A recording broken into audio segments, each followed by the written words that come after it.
you're going to be red flagged every single time, and we're going to be watching you. We're going to be informing the Toronto Enforcement Unit because I don't believe you're truthful with me. Imagine your home is subject to warrantless police inspection at any time when you haven't done anything wrong.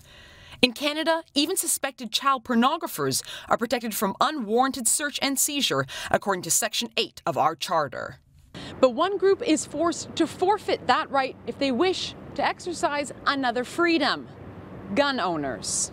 This August, a mechanical engineer from Toronto learned that the hard way. After legally buying, selling, and parting out a number of restricted firearms over 2 years, the licensed gun owner was contacted by representatives from Ontario's Chief Firearms Office. Subsequent to declining inspection twice over the phone and once in person, the young man, who had no criminal record, was sent this letter threatening 6 months imprisonment if he failed to comply.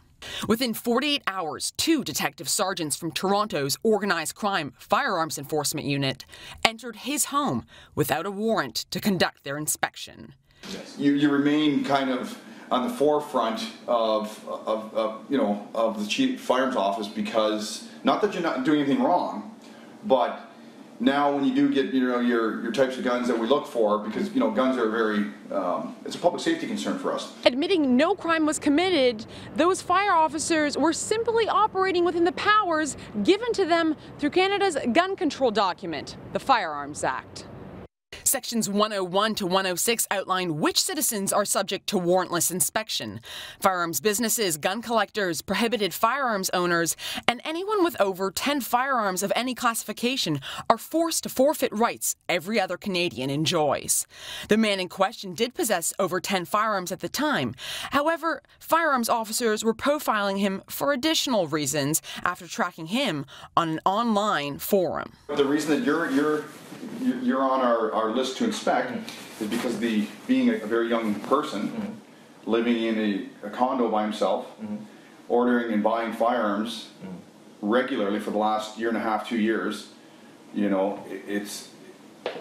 on the radar. I see. And you know what? I'll tell you right now, you're going to remain on the radar always. The Toronto man complied with the officer's request, but was unable to provide his pinned magazines as they were off-site. Officers insisted the Toronto man bring them to wherever the magazines might be, but when he declined, hostilities began to emerge. Do I have to answer that though? Well, I've asked you a question. No, sorry, I'm not going to answer that. Why are you so suspicious, Tim? I'm not suspicious, but I guess I just choose not to answer that. I mean, I thought you guys are here for restricted. They're firearms. Firearms. Yeah, but the magazines are part of the firearms. The magazines aren't accessories, right? They're part of the firearms, though. You can't use a firearm without a magazine. Is it illegal to not have the magazines? I never said that was. Did I say that was? No. Is there a suspicion? There's suspicion. For what though? Why aren't magazines here? Why don't you have any magazines for your guns? Maybe you create suspicion by saying, do I have to answer that question? No.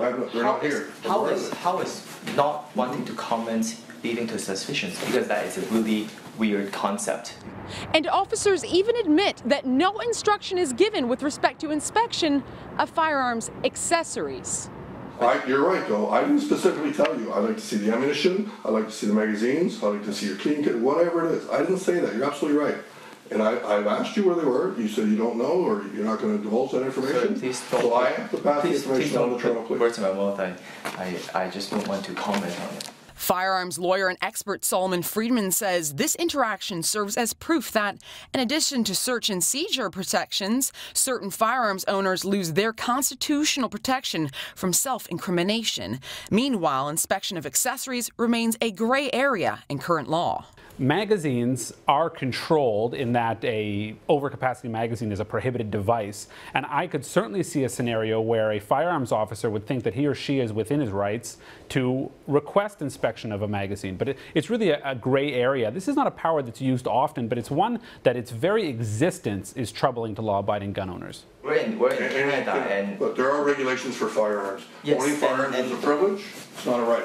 It's a right in the States. It's in the 5th Amendment or down there, I believe. But in Canada, it's a privilege, like your driver's license. I know what you mean. And we can take that away from you, your pal. Why would you want to take this away? We can take that away from you, just like the driver's license, because it's a privilege. It's not a right. Now the Toronto gun owner, who wishes not to be named, says he's terrified. Honestly, I feel like I am up against a government organization. I am afraid. If you were in my shoes, you would understand. I can't stop worrying. I'm a law-abiding guy with no criminal record. This is not fair. They should focus on real criminals. All Canadians should be very worried that there are a select group of people who do not have the same protections as other Canadians. Anyone else, if you want to enter their home and you're the state, you require a signed search warrant from a judge or justice authorizing that intrusion into their private property.